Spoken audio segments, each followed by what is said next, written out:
लेकिन राकेश त्रिपाठी जी, समय समय पर तूल देने का आरोप तो आप ही पर लगता है कि समय समय पर आप भी इस तरह से तूल देते रहते हैं, और राम पर क्या आप ही का अधिकार है? मुझे लगता है अगर इस बात की किसी को गलतफहमी हो गई है तो वो गलतफहमी दूर कर ले। रामचरितमानस का भारतीय जनता पार्टी से वैसा ही सरोकार है जैसा देश के हर हिंदू, हर राम भक्त का है। ये कोई हमारा इस पर पेटेंट नहीं है। हर राम भक्त के लिए, वो भाजपा को वोट देता हो या नहीं देता हो, वो हिंदू है जो राम में आस्था रखता है, वो रामचरितमानस में आस्था रखता है, वो रामचरितमानस को पढ़ता है, गाता है और उसको में रम जाता है।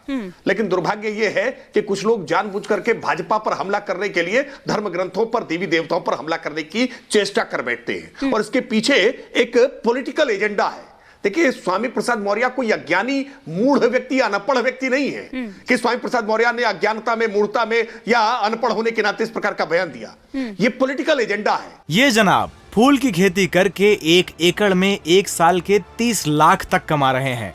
आपको भी ये करना है तो फ्रीडम ऐप को अब भी डाउनलोड कीजिए। सोच समझकर दिया गया बयान है, और इसके पीछे एक रणनीति है। रणनीति है कि हिंदुओं में कैसे जाति आधारित विभाजन किया जाए। रणनीति है कि कैसे मजहबी तुष्टीकरण किया जाए, और इस रणनीति के तहत वही जय भीम जय मीम का नारा, वही MY का समीकरण, वही भूरा बाल साफ करो का समीकरण, वही अजगर का समीकरण, यही जाति और मजहब की राजनीति तो लंबे समय तक सपा, बसपा, RJD और JDU जैसे राजनीतिक दल करते रहे। और इसीलिए यहां उत्तर प्रदेश में सपा और वहां बिहार में RJD जानबूझ करके इस प्रकार की बातें कह करके हिंदुओं के भीतर फूट डालने का प्रयास, चितरंजन गगन जी को लेकर डरते हैं प्रधानमंत्री जी के सबका साथ, सबका विकास, सबका विश्वास और सबके प्रयास के नारे से, और इसीलिए जानबूझ करके धर्म ग्रंथों को पंथ करने का प्रयास कर रहे हैं। लेकिन आपके ये प्रयास आपके लिए बहुत मुश्किल पैदा करने वाले होंगे, और स्वामी प्रसाद मौर्य की इस गलती का खामियाजा, इस अपराध का खामियाजा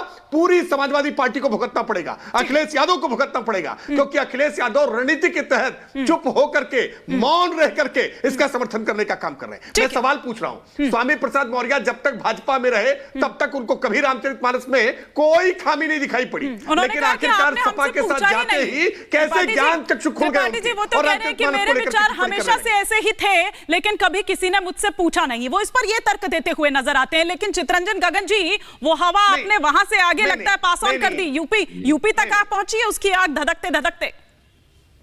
ये कोई प्रयोग चल रहा है क्या सर? नहीं हिमानी जी, देखिए, या महज एक संयोग है?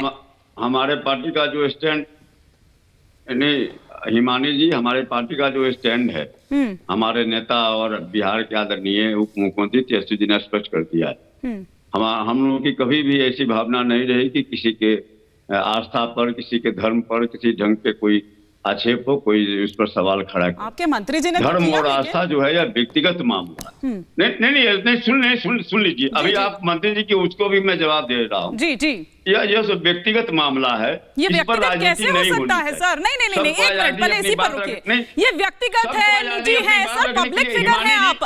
अगर आप एक सामाजिक जीवन में हैं तो ये कहकर नहीं बचा जा सकता है। नहीं, ये कहकर नहीं बचा जा सकता सर। कुछ और डिफेंस करने के लिए कुछ और सोचिए सर, लेकिन ये नहीं, इससे बचा नहीं जा सकता। प्रमोद आचार्य जी ने कहा कि रामचरितमानस में जो है वह जो एक संवाद है, और उसका मतलब यह नहीं कि आप संपूर्ण मतलब रामचरितमानस को आप जिम्मेवार बनाइए। तो इसी ढंग से अगर किसी पार्टी के किसी नेता ने कहा तो आप उसके पूरे पार्टी को उससे आप जोड़ कर अगर देखती हैं तो यह गलत है। कहीं ना कहीं उन लोग, वे लोग जो लोग राजनीति करना चाहते हैं, बात बोली थी पूरे देश में आप जैसे लोगों ने वहां पर हंगामा मचा दिया। एक बार कंप्लीट करने दो। हाँ, अरे त्रिपाठी जी अभी कह रहे थे कितनी उनकी आस्था है भगवान के प्रति। एक तो नहीं, कई ऐसे उदाहरण हैं। यह तो रामचरितमानस कुछ पंक्तियों पर सवाल उठाया जा रहा है, जिन्होंने भगवान की उत्पत्ति पर, जिन्होंने मां जानकी के पर जो आरोप लगाया, जिन्होंने राम जी के जन्म पर सवाल खड़ा किया, ऐसे लोग भाजपा में हैं। तो जो सीधे जो भगवान पर सवाल खड़ा करने वाले आज अगर रामचरितमानस के किसी पंक्ति पर अरे सवाल सर, खड़ा भाजपा करते यहाँ हैं, पर कहाँ तो से आ इससे गई? मैं क्या शर्मनाक पूछा बात था हो नहीं आपसे? सकता। मैं क्या क्योंकि पूछा था आपसे? सर, रामचरितमानस में झूठ भाजपा बकवास की है, मत आप ये करिए। कहेंगे? भारतीय मैं जनता कहा कि पार्टी आस्था- स्वप्न में भी ऐसे किसी आस्था व्यक्ति को और धर्म पर अपनी एक-एक पार्टी के भीतर नहीं रख राजनीति सकती होनी है चाहिए, जो मर्यादा जिसकी पुरुषोत्तम भगवान राम का विवेचना और अपमान इसका करे। विश्लेषण जो है सो धर्म गुरुओं विनोद पर बंसल जी, छोड़ आ रही हूं देना बस, हाँ। चाहिए, संतों पर छोड़ देना चाहिए। हाँ। इसको कोई राजनीतिक रूप जो अगर जो दे रहा है, निश्चित रूप से वह आस्था नहीं है, वह जो सो मार्केटिंग कर रहा है हिंदू धर्म के नाम पर। ये जनाब फूल की खेती करके 1 एकड़ में 1 साल के 30 लाख तक कमा रहे हैं। आपको भी ये करना है तो फ्रीडम ऐप को अब भी डाउनलोड कीजिए।